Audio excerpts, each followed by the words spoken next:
SAS नगर मोहाली विखे सुलभ शौचालय सफाई मजदूर संगठन दी एक हंगामी मीटिंग हुई।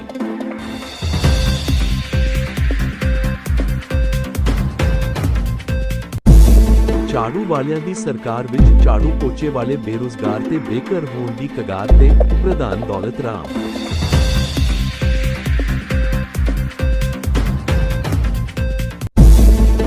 जेकर साडी सुनवाई ना होई तां पूरे एसएएस नगर च करांगे कम छोड़ हड़ताल ऋषि राज।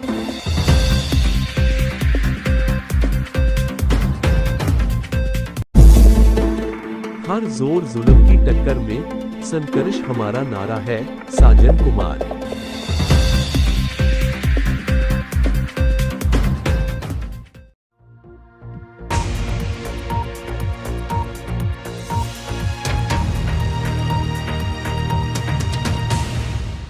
मिति 17 फरवरी ਨੂੰ एसएएस नगर मोहाली विखे सुलभ शौचालय सफाई मजदूर संगठन ਦੀ ਇੱਕ ਹੰਗਾਮੀ ਮੀਟਿੰਗ ਪ੍ਰਧਾਨ ਦੌਲਤ ਰਾਮ ਤੇ ਰਿਸ਼ੀ ਰਾਜ ਮੇਹਤੋ ਦੀ ਅਗਵਾਈ ਵਿੱਚ ਹੋਈ। ਮੀਟਿੰਗ ਵਿੱਚ ਸਫਾਈ ਕਰਮਚਾਰੀਆਂ ਨੇ ਪ੍ਰੈਸ ਨੂੰ ਆਪਣੀਆਂ ਆ ਰਹੀਆਂ ਮੁਸ਼ਕਿਲਾਂ ਬਾਰੇ ਜਾਣੂ ਕਰਵਾਇਆ। ਉਹਨਾਂ ਕਿਹਾ ਕਿ ਸਾਨੂੰ ਸੂਤਰਾਂ ਤੋਂ ਪਤਾ ਚੱਲਿਆ ਹੈ ਕਿ ਸੁਲਭ ਸ਼ੌਚਾਲय ਦੇ ਦੇਖ-ਰੇਖ ਦਾ ਕੰਟਰੈਕਟ ਜਿਸ ਕੰਪਨੀ ਨੂੰ ਨਗਰ ਨਿਗਮ ਮੋਹਾਲੀ ਨੇ ਦਿੱਤਾ ਹੈ, ਉਹ 1 ਮਾਰਚ ਤੋਂ ਆਪਣਾ ਕੰਮ ਸ਼ੁਰੂ ਕਰ ਰਹੀ ਹੈ। उन्हां जानकारी देंदे दस्सिया कि असी मानयोग मंत्री साहिब पंजाब सरकार, डायरैक्टर साहिब, कमिश्नर साहिब नगर निगम मोहाली ते मेयर साहिब मोहाली नूं अपनियां मुश्किलां बाबत दरखास्तां पहलां दे चुके हां, पर उन्हां हाले तक कोई जवाब नहीं दिता। प्रधान दौलत राम ने कहा कि इस आप दी सरकार ने बेरोजगारी खत्म करन दी गारंटी दित्ती सी, पर असल 'च इह इस दे उलट काम करन वालियां तो उन्हां दा रोजगार खो के तनाड़ कंपनियां नूं दे रही है, जिस नाल सैकड़े घरां दे चुल्हे बुझ जाणगे। संगठन दे सीनियर आगू ऋषि राज मेहतो ने कहा कि जेकर सरकार ने साडी समस्या दा योग हल ना कीता तां असीं शहर विच रैलियां कड्डांगे, कारपोरेशन दफ्तर अगे धरना लगावांगे ते सड़कां जाम करांगे, सारे शौचालयां नूं ताले लगा देवांगे। जे फिर भी साडी सुनवाई ना होई तां पूरे पंजाब भर दे सफाई कर्मचारी मिल के मानयोग मुख मंत्री दी कोठी दा घेराव करांगे ते भुख हड़ताल ते बैठांगे। इस समय साजन कुमार ने कहा कि असी हर जोर जुल्म दा डट के मुकाबला करांगे।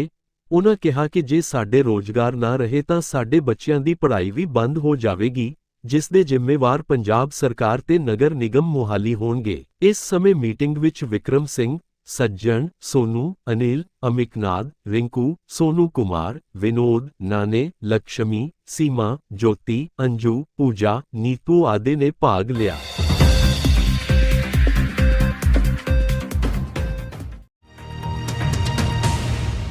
जैसा कि आपने देखा पिछले विधानसभा इलेक्शन में सभी ने कितना जोर शोर के साथ आम आदमी पार्टी को चुन के ऊपर भेजा है। मुख्यमंत्री भगवंत मान जी को एक भरोसा था सभी को कि ये किसी के साथ अन्याय नहीं करेंगे, अत्याचार नहीं करेंगे, किसी के साथ शोषण नहीं करेंगे। मगर ये बहुत शर्म की बात है कि झाड़ू की सरकार, झाड़ू वालों की सरकार और झाड़ू पोछे वालों को ही काम से निकाल रही है और उनको बेघर कर रही है, उनको बेरोज़गार कर रही है, उनके बच्चों की शिक्षा पे बिल्कुल अशिक्षित करना चाहते हैं। तो ये बड़े शर्म की बात है, ऐसा नहीं होना चाहिए। मेरी विनती है मुख्यमंत्री साहब से, भगवंत मान जी से कि ऐसा ना हो। आपको जो है वहाँ तक, उस कुर्सी तक हम जैसे गरीब लोगों ने ही आपको पहुँचाया है वहाँ पर, और हम ही बेरोज़गार हो जाएंगे तो क्या फ़ायदा आपका मुख्यमंत्री बनने का, और क्या फ़ायदा इतने बड़े बड़े अधिकारी, आला अफसर जितने बैठे हैं, सभी के पास ये जानकारी लेटर द्वारा हम दे रहे हैं और सभी के पास तक ये जानकारी दे रहे हैं कि हमारा रोज़गार किसी तरह से बचा रहे, हमारे घरों के चूल्हे को ना बुझाया जाए, हमारे बच्चों को अशिक्षित ना करा जाए। अगर रोज़गार रहेगा तभी वो शिक्षित रह सकते हैं। और इसके अलावा आज एक विशाल मीटिंग हुई त्रिपुटू के पार्क में, तो सभी ने इसी बात का समर्थन किया। अगर ऐसा होता है तो बहुत आने वाला समय बहुत बुरा होगा, खासकर आम आदमी पार्टी के लिए, खासकर झाड़ू की सरकार वालों के लिए, मुख्यमंत्री भगवंत मान जी के लिए।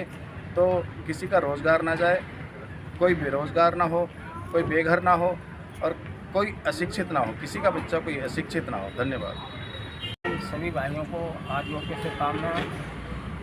मेरा कहने का मतलब ये है कि हमारे साथ में बहुत ज़्यादा शोषण हो रहे हैं, अत्याचार हो रहे हैं, हमारी नौकरियों का सवाल है, और बड़ी हैरान की बात है जो मैडम कमिश्नर साहब जो हमारे विषय में कितना सोच रही हैं, हमारी गरीबों को नौकरी पर जाने पर तैयार हैं। अत्याचार ज़्यादा हो रहा है। सरकार जो झाड़ू वाली आई है और ज़्यादा जो हमारे साथ में कोई सोच विचार नहीं कर रहा है। उनको उम्मीद करते थे कि जो झाड़ू वाले आए, झाड़ू की सरकार आएगी तो हमको कुछ फ़ायदा होगा या हमारे तक का आराम मिलेगा, लेकिन कुछ नहीं हो रहा हमारे साथ में और अत्याचार हो रहा है, धक्काशाही ज़्यादा हो रही है। लिहाजा हम चाहते हैं मैडम कमिश्नर साहब को कहें, विनती है मेरी कि इन गरीबों के साथ में कोई शोषण ना होना चाहिए, इनकी रोजी रोटी ना जाए, अपने पैरों पर खड़े रहें। जो इनकी कोई नौकरी का सवाल है, बच्चे छोटे छोटे बच्चों को पालन पोषण कैसे करेंगे या बच्चों को कैसे अपने पढ़ाएंगे लिखाएंगे, एक छोटी सी तनख्वाह में अपने कैसे गुजारा कर रहे हैं, वो भी हमारे हाथों से छीनी जा रही है। मेरी हाथ जोड़ के विनती है मैडम साहब से, कमिश्नर साहब से, नगर निगम, कि इनकी किसी की नौकरी ना जाए, सब अपने अपने धंधे पर रोजी रोजगार पर रहें। लिहाजा जो मेरी यही हाथ जोड़ के विनती है सभी को बताएँ कि किसी की रोजी रोटी ना जाए।